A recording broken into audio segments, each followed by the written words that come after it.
자, 안녕하세요. 저는 국어과 김수비라고 합니다. 제가 맡은 부분은 문법이고요. 오늘은 저희가 사동문에서 파생적 사동하고 통사적 사동에 대해서 이제 알아보고 나서 현재 시제에서 시제와 관련돼서 수업을 하려고 합니다.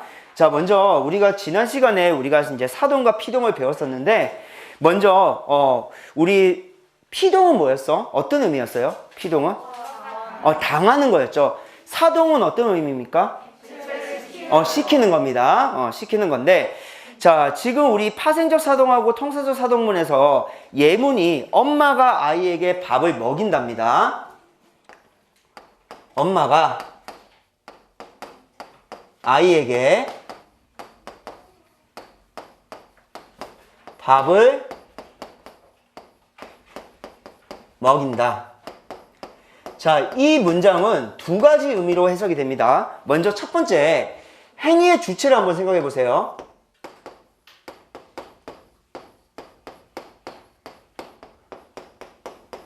자, 누가 행위를 했습니까? 이 문장에서?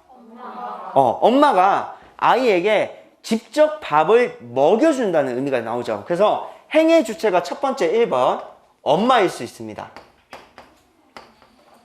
그 다음에 두 번째, 어떤 의미가 나올 수 있어? 엄마가 아이에게 밥을 먹으라고 시키는 거예요. 야, 빨리 밥 먹어. 그러면 아이가 자기 스스로 밥을 먹는 겁니다. 그러면 행위의 주체가 누가 됩니까? 아이가 되죠. 이와 같이 이 문장에서 주어가 직접적으로 행위를 하는 것을 우리는 직접사동이라고 해요.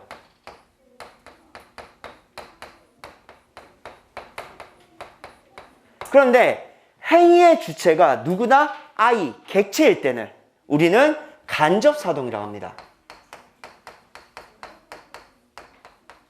그래서 이 문장은 행위의 주체가 엄마일 수도 있고 아이일 수도 있어요. 그래서 직접사동과 간접사동의 의미가 두 가지 모두 다 가능합니다. 그런데 만약에 엄마가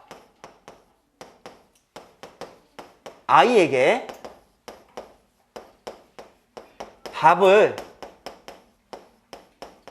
먹게 하다.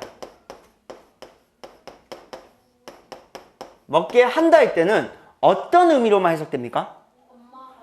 엄마가 직접 밥을 먹여주는 게 아니라 엄마가 아이에게 시키는 거야. 밥을 먹이도록. 야, 너 빨리 와서 밥 먹어. 이렇게 시키는 의미만 가능합니다. 그래서 우리가 긴 사동, 즉 통사적 사동일 때는 행위의 주체가 뭐만 된다? 아이만 됩니다.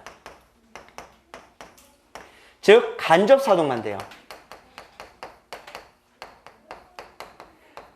따라서 파생적 사동은 행위의 주체에 따라서 의미가 두 가지 다 해석이 가능하지만 통사적 사동일 때는 간접사동의 의미로만 해석이 됩니다. 이런 차이가 있어요. 자, 그러면 여기서 이제 한번 생각해 보세요. 행위의 주체가 엄마가 사동입니까? 사동은 시키는 거라며. 근데 엄마가 직접 아이에게 밥을 떠먹여주는 게 시키는 거야? 아니죠. 얘는 가짜 사동입니다. 얘는 가짜 사동이에요. 진짜 사동은 간접 사동입니다.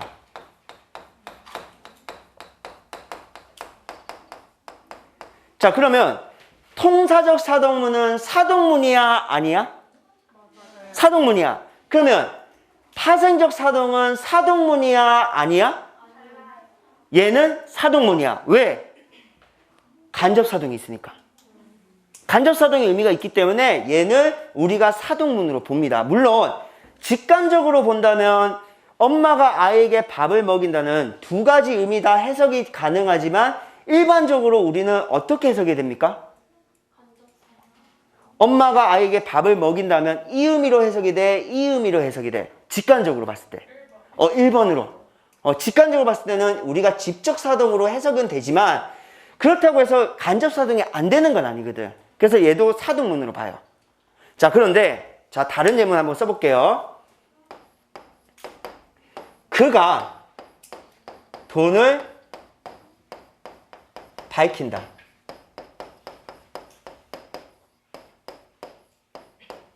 자, 이 문장은 직접사동, 간접사동 둘 다 해석이 돼? 자, 일단 직접 사동 돼? 네. 그가 밝히는 거야. 이건 되죠. 근데 시키는 의미가 나와? 간접 사동은 돼? 안 되죠. 그래서 얘는 뭐만 가능합니까? 직접 사동만 가능합니다.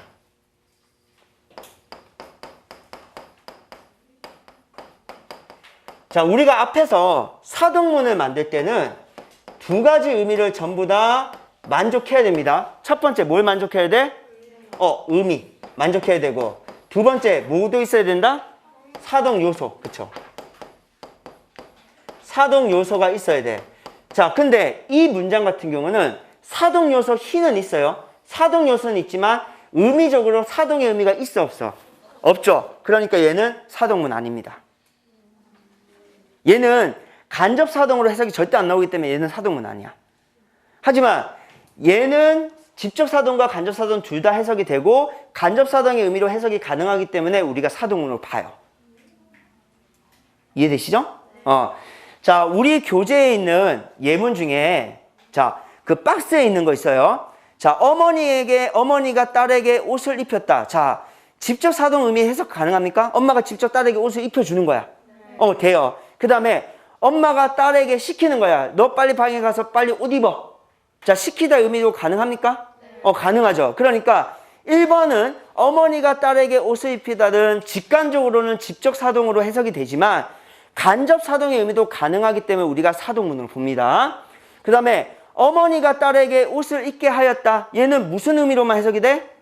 간접으로만 해석되죠. 그러니까 어머니가 딸에게 옷을 입게 하였다라는 통사적 사동문은 무조건 사동문이 맞습니다.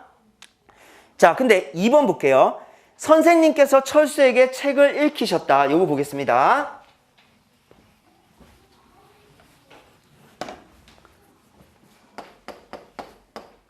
선생님께서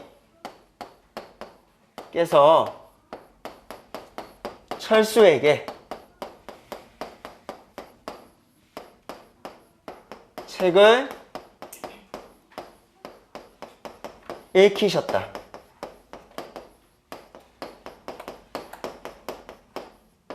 자, 먼저 간접 사동 가능한가요?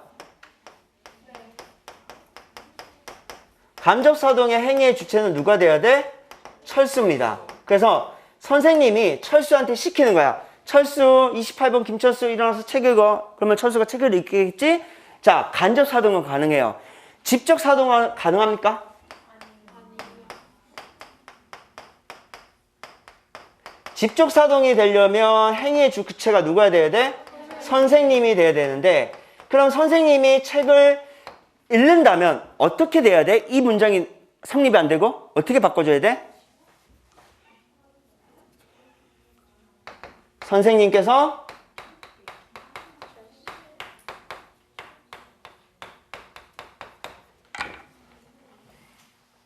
철수에게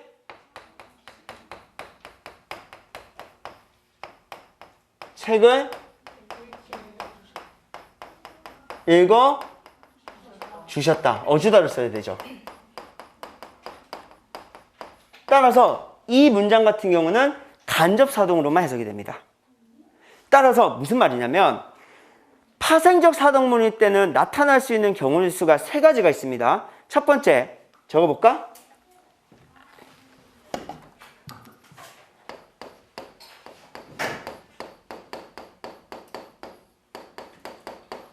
자, 파생적 사동일 때 나타날 수 있는 경우의 수. 첫 번째, 직접 사동.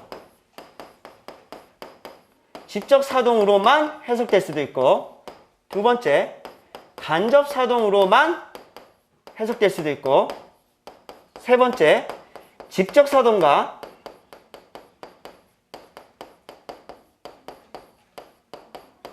간접 사동 둘 다 해석이 가능한 경우가 발생합니다. 자, 이때 이 두 개만 우리가 뭘로 본다? 사동으로 보고, 직접 사동으로 해석되는 경우는 사동이 아닙니다. 낫이에요. 얘는 사동문이 아니에요. 그래서 우리가 문장에 따라서 그 맥락을 가지고 사동인지 아닌지를 결정해야 됩니다. 이해되시죠? 자, 그래서 여러분들 지금 방금 배우신 이 파생적 사동과 통사적 사동문이 사동에서 수능에 나온다면 가장 출제율이 가장 높은 부분입니다. 이 부분이. 그래서 잘 기억해 두셔야 됩니다. 자, 이번에는 자, 이제 문법 요소 두 번째로 갈 건데 두 번째가 그 시제입니다. 그래서 페이지는 몇 페이지를 피시냐면 74쪽입니다. 74쪽 문법 요소 두 번째 시제로 갈게요.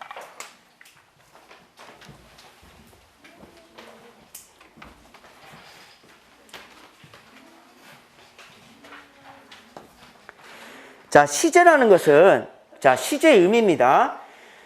시제라는 것은 시간을 나타내는 언어 표현으로서 발화시와 사건시가 어떤 관계에 있느냐에 따라서 시제가 결정됩니다. 자, 그러면 우리가 시제를 알려면 뭘 알아야 돼? 기본적으로 발화시와 사건시에 대해서 알아야겠죠.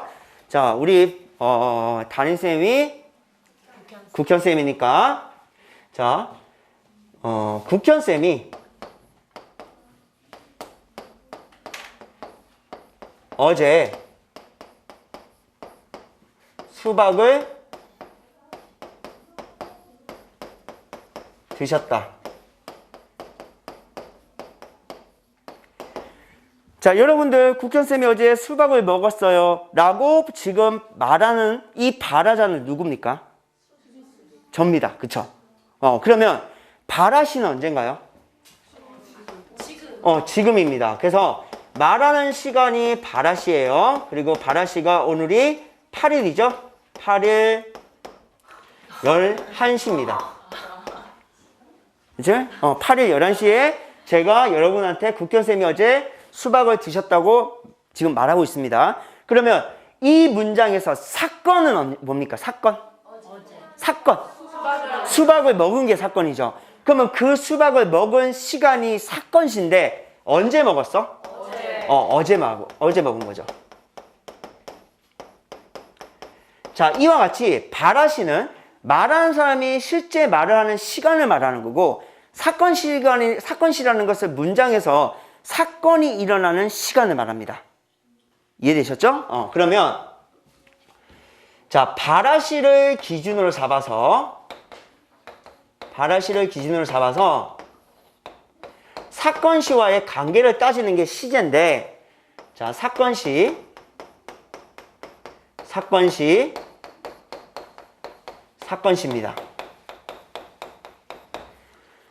사건시가 발화시보다 먼저 일어나면 우리는 과거라고 합니다. 그 다음 사건시와 발화시가 동일하면 현재.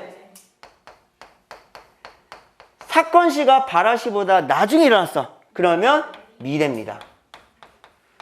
그러면 이 문장에서 발화시는 8일이고 사건시는 어제, 즉 7일입니다. 그러면 사건시가 발화시보다 먼저 일어났으니까 이 문장은 뭐가 됩니까? 과거가 되는 거죠. 자, 이 문장을 만약에 국현쌤이 지금 수박을 드신다 라고 하면 발화시는 언제입니까? 8일 11시입니다. 사건시는 8일 11시가 되는 거죠. 그러면 이 문장은 뭐가 됩니까? 현재가 되죠. 자, 국현쌤이 내일 수박을 혼자 드실 것이다. 물론 국현쌤이 그럴 리는 없겠지만 저랑 꼭 같이 먹겠지만 만약에 혼자 드신다면 자, 그러면 사건시가 발화시가 8일 11시고 사건시는 언제 됩니까? 내일이 되겠죠? 그럼 뭐가 됩니까? 미래가 되겠죠. 이와 같이 발화시를 기준으로 사건시와의 관계를 따져서 우리가 과거, 현재, 미래를 나타내는 것을 뭐라고 얘기하냐면 절대시제라고 합니다. 그리고 이 절대시제는 기본적으로 마지막 서술에서 실현됩니다.